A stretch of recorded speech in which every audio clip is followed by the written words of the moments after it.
Representative from LaBear reached out to me and offered me this set for free. So we are going to review this set today. Almost every micro bit ratchet and pass-through socket you see is made in Taiwan. Almost all of this is made in Taiwan.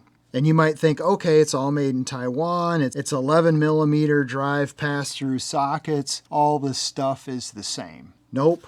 LaBear is doing these sockets a little bit differently. I'm going to show you how this LaBear set is a little more advanced and is not cross-compatible with these other sets that are made in Taiwan. Before we really get into the weeds on this, let's just take a look at this and appreciate this metal case, which is more compact than the Tone plastic cases. Wow, I love this aesthetic. So it's all black, carbon fiber, everything is laser etched. I really like the way this looks.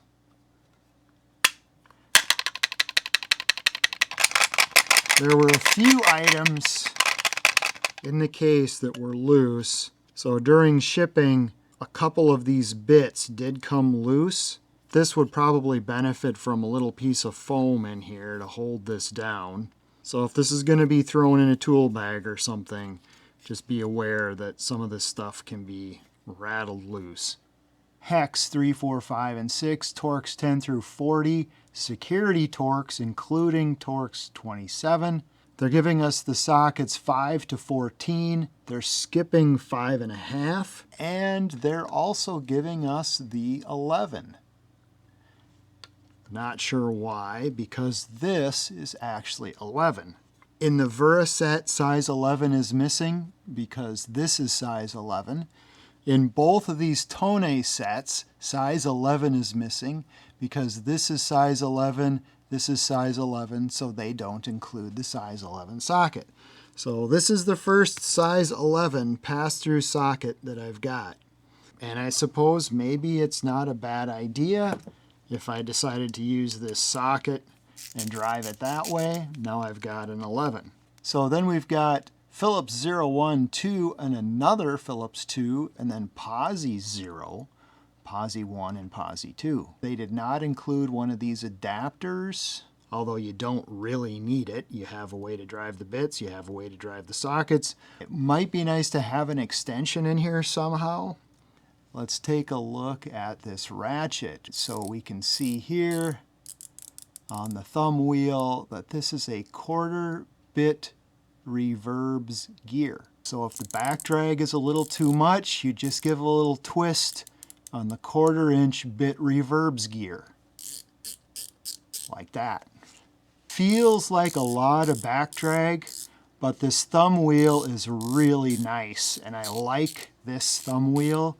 I like the fact that it's a little bigger and comes over the edge, and the knurling on it is aggressive enough to where I don't feel my thumb slipping on the thumb wheel. They've got a spring ring or a spring clip in there for retention. It's a very strong spring, and it's the main reason that this is not cross-compatible with any of the other sockets in any of these other sets by Tone and Wera. And before I get into that, also notice the extra machining that they are putting on the flat sides of these sockets. And we can see those features here. And that machining is on every socket, all the way down to the tiny 5 millimeter.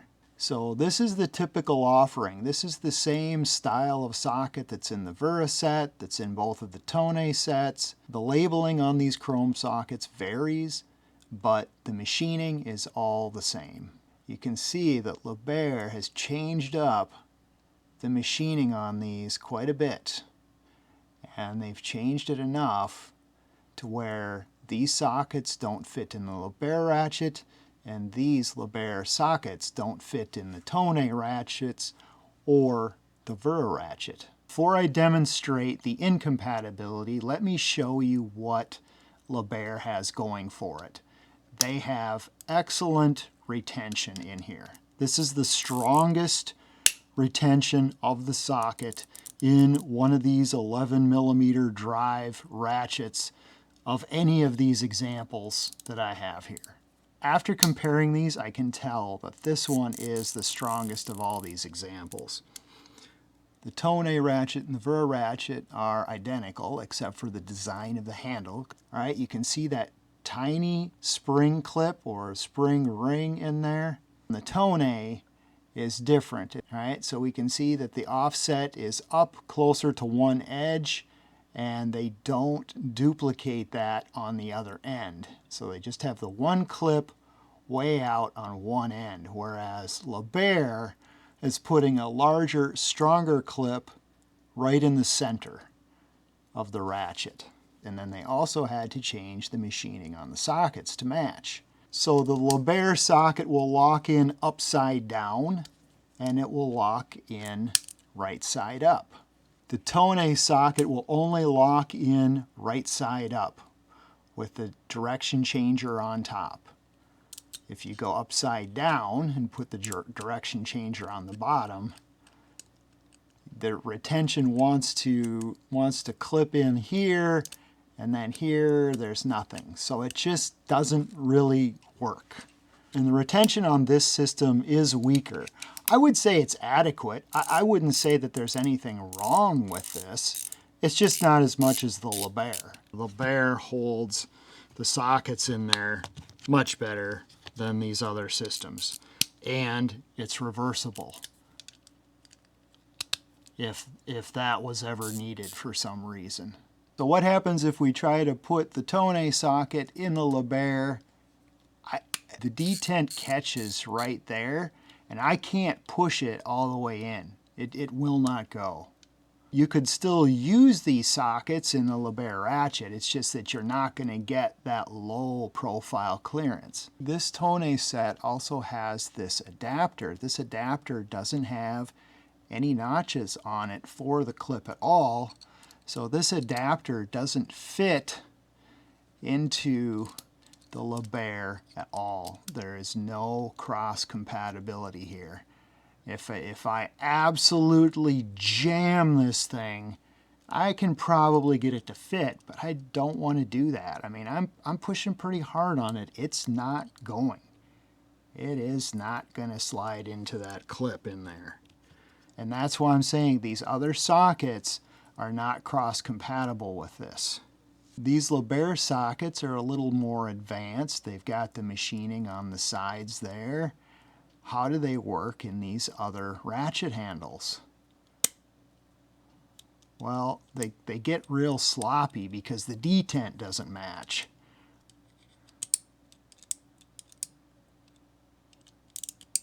It really doesn't hold on to it, you know, upside down. It kind of holds on to it a little bit, but it's really sloppy. Just not cross compatible. Okay, let's look at the bit ratchet end. So this is the 1/4 inch bit driver end. LaBear is using a magnet for retention, similar to the Philo. Philo uses a magnet. There's no clip inside. There's no clip inside the LaBear. Just these two examples use magnetic retention. Klein tools, Engineer, Wera, this is Icon, Facom, Usag. That's just a clip, and the annex is also a clip. So just showing some of the differences. Here are the differences in the thumb wheels. The Philo, which is one of my favorites because of the very smooth, very low back drag. This has no thumb wheel, which is probably its only downside. The Klein and the LaBear have the best thumb wheels. Engineer thumb wheel is too slippery. The knurling on it isn't strong enough. And then these last three examples I would say are average. They're okay. All of the bits in the LaBear set are stamped with the LaBear brand and the bit size. So the bits fit in the LaBear pretty shallow. They don't even go to the detent. These are the ultra short SK11 bits. I wonder if how that fits. Oh, wow. So those, all right, so ultra short SK11s fit in there.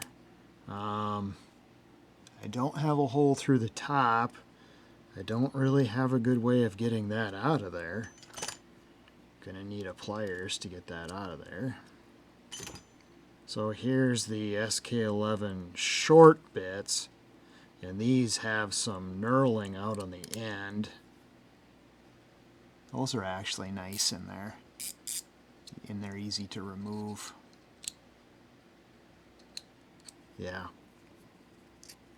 The magnet in the Philo is way bigger than the magnet in the LaBear. LaBear's got a little tiny magnet. All right, so if we grab something heavy like this Prochi torque adapter,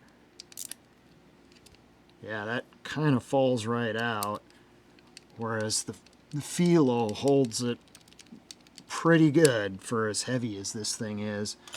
So let's go something a little bit lighter. Okay, so the retention on that is okay, and of course the Philo is going to be much stronger. Here, let's try this extension in here.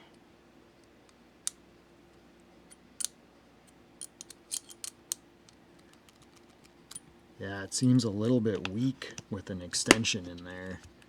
This extension is even heavier. This extension has a ball detent there. That actually kind of helps. I mentioned that the back drag on this is pretty high. The back drag on this end is actually very low. This is actually really nice. And it really feels like there's a higher tooth count in there than the Tone. Yeah, the Tone and the Wera are really the same. The LaBear ratchet feels much smoother. Definitely feels like there's more teeth in this one. And it's much less back drag than the Tone or the Wera.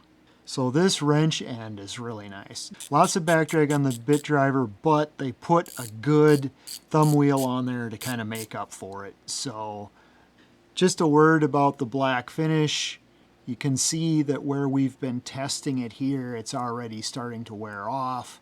I don't think it comes as a surprise to anybody that the black finish will scratch and wear off. You know, they're kind of following the popular aesthetic right now is to coat things black, finish them black somehow, do some laser etching, sets it apart, makes it look cool. I definitely think they achieved a really cool looking aesthetic on this. I don't know, that may or may not have any value to you. But I hope this video had value. Like I said, LaBear sent me this for free. I didn't sign any contracts with them. They didn't give me any money to do this review. I've been seeing a lot of interesting products by LaBear on Amazon. LaBear is economical. They're available on Amazon USA. I got this set from Amazon Germany. I got these sets from Amazon Japan. I got this at Harbor Freight. Of course, there will be affiliate links in the description below. They may even still have some Black Friday or Cyber Monday deals on some of their stuff. That's a look at LaBear. You know how YouTube works. Stay tuned, and thank you for watching.